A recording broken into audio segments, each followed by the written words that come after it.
Hello student, welcome to all of you in the online classes of GB International School. I am Krishna Yadav and in this video I am going to explain you first chapter of history for class 10, the rise of nationalism in Europe. Student जैसा कि आप पीछे map में देख रहे हैं, world map है, world map में ये यूरोप है और यूरोप में ये जो है फ्रांस की लोकेशन है। तो जैसा कि आप वीडियो में ही देख चुके थे कि फ्रेंच रिवॉल्यूशन आप लोगों को बताया गया था, तो फ्रेंच रिवॉल्यूशन में फ्रांस की ये लोकेशन है और फ्रांस के ही बगल में जो है इटली है, बाकी सारे जो साम्राज्य इधर जो है आपका ऑटोमन एम्पायर है और इस साइड जो है ब्रिटेन है। तो अब हम जो है कि आते हैं डायरेक्ट जो है टेक्स्ट पे और देखते हैं कि आखिर ये नेक्स्ट जो है कंडीशन क्या हुआ था। अभी तक के वीडियो में आप लोगों ने फ्रेंच रिवॉल्यूशन के बारे में पढ़ा था, नेपोलियन के बारे में पढ़ा था। अब जो है हम जो है आगे की जो कड़ियां हैं उसके बारे में जो है ध्यान देंगे।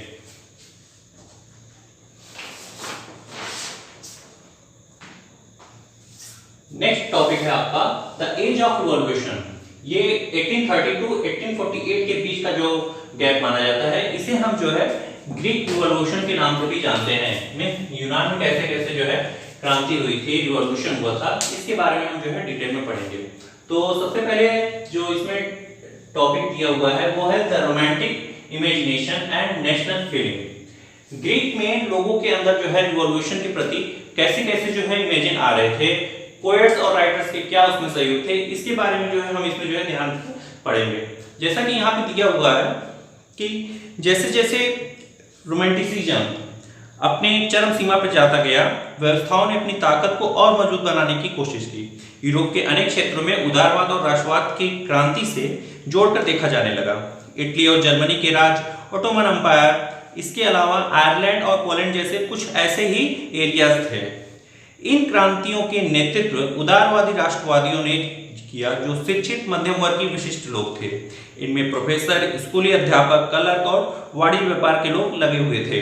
मतलब कि इसमें ये दिया हुआ है कि जितने भी रिवॉल्यूशन में जो मोनार्की सिस्टम के लोग थे और जो मिडिल क्लास लोग थे, उन लोगों के बीच में जो है एक स्ट्रगल हुआ था और जो मिडिल क्लास के जो एजुकेटेड वर्ग थे वो लोग जो है इसको जो है और आगे जो है लेकर जाते हैं। आगे भी दिया गया है इसमें कि जो पहला रिवॉल्यूशन हुआ था फ्रांस में वो 1830 में हुआ था। बुर्बो राजा जिन्होंने 1815 के बाद नई रोमांटिसिज्म प्रतिक्रिया के दौरान सत्ता में बहाल किया था, उन्हें अब उदारवादी क्रांतिकारियों ने उखाड़ फेंका। उनकी जगह अब एक संवैधानिक राजतंत्र स्थापित किया गया, मींस कॉन्स्टिट्यूशनल मोनार्की जो है स्थापित किया गया। और इसमें क्या हुआ था कि इसके जो प्रेसिडेंट थे वो लुई फिलिप थे और इनके बारे में मेटरनिक ने भी एक बार लिखा था कि जब फ्रांस सीखता है तो बाकी यूरोप की सर्दी जुकाम हो जाता है। तो जुलाई क्रांति से ब्रसेल्स ने भी यह विद्रोह और ज्यादा भड़क गया, जिसके फलस्वरूप United kingdom of the Netherlands को उससे अलग कर दिया गया। ये तो हो गई बात जो है इसमें क्या क्या रोमांटिसिज्म, इमेजिनेशन और नेशनल फीलिंग्स जो है लाए गए। इसके अलावा बहुत से ऐसे राइटर्स, पोएट थे जिन्होंने अपना जो है योगदान दिया था अपनी कविताओं के माध्यम से, अपनी कहानियों के माध्यम से। वे जो है ग्रीक में जो है एक रिवॉल्यूशन का जो है क्षेत्र जो है पैदा किए थे। इसमें दिया हुआ है कि राष्ट्रवाद का विकास केवल युद्धों एवं क्षेत्रीय विस्तार में नहीं हुआ था, बल्कि राष्ट्र के विचार का निर्माण में संस्कृति ने भी एक अहम भूमिका निभाई थी। कला, काव्य, कहानी, किस्सों के संगीत ने राष्ट्रवादी भावनाओं को गढ़ने और व्यक्त करने में सहयोग दिया था। इसके अलावा आप और भी ज्यादा जो है डिटेल में एक पिक दिया हुआ है, उस पिक के माध्यम से आप जानेंगे कि इसमें ऐसी क्या चीजें हो गई जिसके कारण जो है यूनान में रिवॉल्यूशन और तेजी से बढ़ा। आप देख रहे हैं यहाँ पे कि एक जर्मन दार्शनिक वोहान क्रिकफोर्ड जैसे रूमानी चिंतकों ने दावा किया कि सच्ची जर्मनी संस्कृति उसके आम लोगों में निहित थी। राष्ट्र की सच्ची आत्मा लोकगीतों, जनकाव्य एवं लोक नृत्यों से प्रकट होती है। तो ये तो स्टेटमेंट था वोहान गॉटफ्रेड का, जिन्होंने एक ग्रेट रिवॉल्यूशन से रिलेटेड जो है अपनी जो है बात कही थी। इसके अलावा जो है इस रिवॉल्यूशन में ऐसे ऐसे जो है चीजें देखने को मिलती हैं कि जिसमें आम जनता के बारे में जो है पता चलता है कि इनके बीच जो है क्या संघर्ष आई थी, ऐसा क्या हार्डशिप हुआ था और लोगों का क्या विद्रोह हुआ था। इन सारी चीजों को भी आपको इसमें देखने को मिलता है। आप इसमें देख सकेंगे कि 1830 के दशक यूरोप में भारी कठिनाइयां लेकर आया। 19वीं सदी के प्रथम भाग में पूरे यूरोप में जनसंख्या में जबरदस्त वृद्धि हुई। ज्यादातर देशों में नौकरी ढूंढने वाले लोगों की तादाद उपलब्ध रोजगार से ज्यादा थी। ग्रामीण क्षेत्रों के अतिरिक्त आबादी शहर जाकर भीड़ भरी गरीब बस्तियों में रहने लगी। नगरों के लघु उत्पादकों का असर इंग्लैंड के आयातित मशीन में बने सस्ते कपड़े से कड़ी प्रतिस्पर्धा का सामना करना पड़ा। इंग्लैंड में औद्योगिकरण का विस्तार महाद्वीप में ऊंचा था। महाद्वीप में यह प्रतिस्पर्धा कपड़ा उद्योग से ज्यादा झेलनी पड़ रही थी, क्योंकि उनका उत्पादन मुख्यतः घरों और छोटे कारखानों से होता था और केवल आंशिक रूप से मशीनीकृत था। यूरोप के उन इलाकों में जहां कुलीन वर्ग अभी भी सत्ता में था, कृषक सीमांत शुल्कों तथा जिम्मेदारियों के बोझ तले दबे थे। खाने पीने की चीजों के मूल्य बढ़ने तथा वर्ष फसल खराब होने के शहर से गांव में ज्यादा गरीबी फैलती चली गई। तो ये तो हो गई कि क्या क्या उस समय के कंडीशन थे जिसमें जो ग्रीक के जो सिटीजन्स थे उनको काफी कठिनाइयों का सामना करना पड़ रहा था। इसके अलावा आपको इसमें the revolution of the liberals means इसे हम Germany revolution of the liberals के भी नाम से जानते हैं, जो 1848 में हुआ था। तो सबसे पहले इसके कुछ पार्ट्स हैं एज ऑफ रिवॉल्यूशन मतलब ग्रीक रिवॉल्यूशन के, उसको हमें डिटेल में देख लेना है। तो पहली चीज जो आपको यहाँ पे देखने को मिलेगी वो है आपका ग्रीक वॉर ऑफ इंडिपेंडेंस। इसमें जो ग्रीक में जो वार हुए थे वो इंडिपेंडेंस के लिए हुए थे, आजादी के लिए हुए थे। फ्रांस में ऐसा क्या था, फ्रांस में लोग मोनार्की सिस्टम से परेशान हुए थे और वहां पे डेमोक्रेटिक सिस्टम लाना चाह रहे थे। लेकिन ग्रीक में ये इंडिपेंडेंस चाहना चाह रहे थे रोमन साम्राज्य से, ऑटोमन एम्पायर से।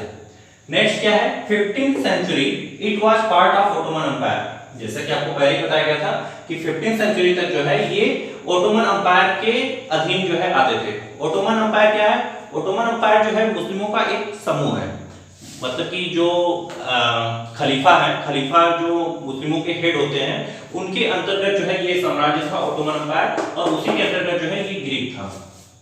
Struggle for the independence started with the growth of nationalism in Europe from the Ottoman Empire in 1821।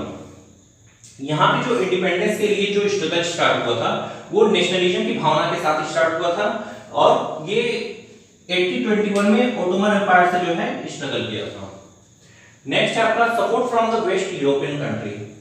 East के और वेस्ट के जो यूरोपियन कंट्रीज थे वहां से इसे काफी सपोर्ट मिला था, मतलब कि फ्रांस और फ्रांस से रिलेटेड जितने भी कंट्रीज थे, इटली थे, उन सारे देशों से ग्रीक को सपोर्ट मिला हुआ था। नेक्स्ट है Greek culture and literature inspired the poet and artist who supported.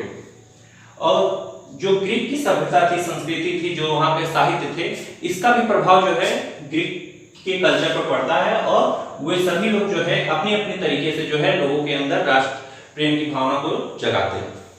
तो ये तो चीजें हो गई कैसे ग्रीक में रिवॉल्यूशन आता है और ग्रीक के लोग किस प्रकार से स्ट्रगल करते हुए अपने एम्पायर को बैठाते हैं। नेक्स्ट है हमारा Germany revolution for the liberals. Germany के जो लिबरल्स थे, मतलब जो उदारवादी लोग थे, जो चाहते थे कि जो राज्य का शासन हो वो हर एक जनता में पहुंचे, हर एक सिटीजन में पहुंचे, उन लोगों ने रिवॉल्यूशन में कैसे पार्ट लिया इसके बारे में हम जानेंगे। तो आपको पहले से ही स्टार्टिंग में दिखा दिया गया है कि जो ग्रीक में रिवॉल्यूशन हुआ था उसमें जो मोनार्की सिस्टम था उसको डेमोक्रेसी में कन्वर्ट किया गया था। 1848 में जब अनेक यूरोपीय देशों में गरीबी, बेरोजगारी और भूखमरी से ग्रस्त किसान मजदूर विद्रोह कर रहे थे, तब उनके समांतर पढ़े लिखे मध्य वर्गों की एक क्रांति भी हो रही थी।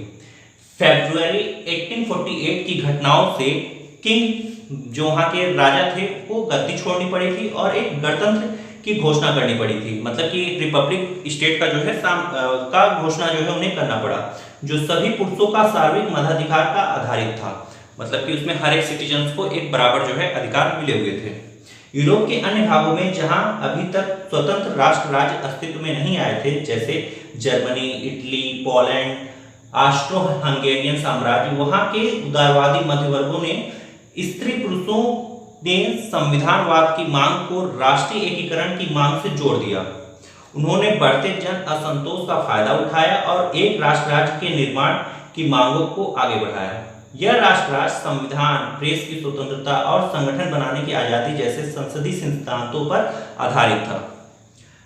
तो ये तो हो गई बात कि कैसे वहां पे रिवॉल्यूशन होता है जर्मनी में, और वहां पे कैसे लोग जो है डेमोक्रेसी को बढ़ावा देते हैं, मतलब मोनार्की से डेमोक्रेसी में कन्वर्ट होते हैं।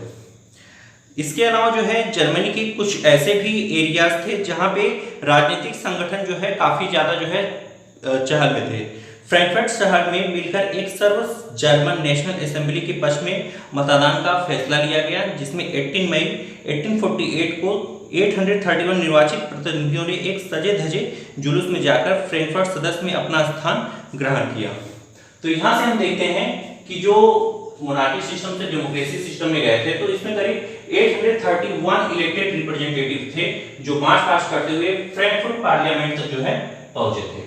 इसके अलावा क्या था, drafted a constitution for a German nation based on constitutional monarchy, और जर्मनी के लिए इन्होंने एक जो है नेशन बेस्ड कॉन्स्टिट्यूशनल मोनार्की का, मतलब कि एक जो है संवैधानिक राजतंत्र का जो है एक प्रस्ताव पारित करवाया। इसके अलावा Persian king Frederick Wilhelm fourth rejected their demands, और जो पर्शिया के राजा थे फ्रेडरिक विल्हेल्म फोर्थ, उन्होंने जो है अपनी डिमांड्स को जो है रिजेक्ट कर दिया, मतलब कि जो उन्होंने मांगे रखी हुई थी नेशनलिज्म के लिए, वो सारी चीजों को जो है उन्होंने रिजेक्ट कर दिया था।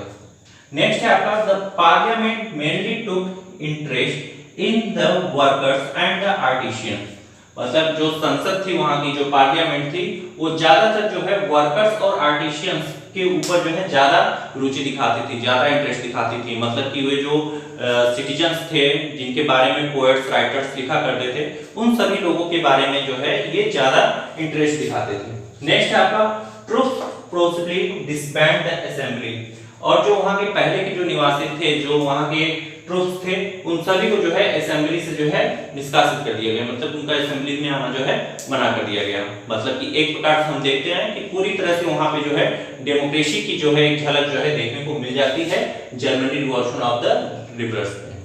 तो नेक्स्ट पार्ट में हम जो है कि कैसे जो है जर्मनी का यूनिफिकेशन होता है, इटली का कैसे यूनिफिकेशन होता है, इसके बारे में हम लोग जो है डिटेल में जानेंगे। आज के वीडियो में इतना ही, और किसी भी प्रकार की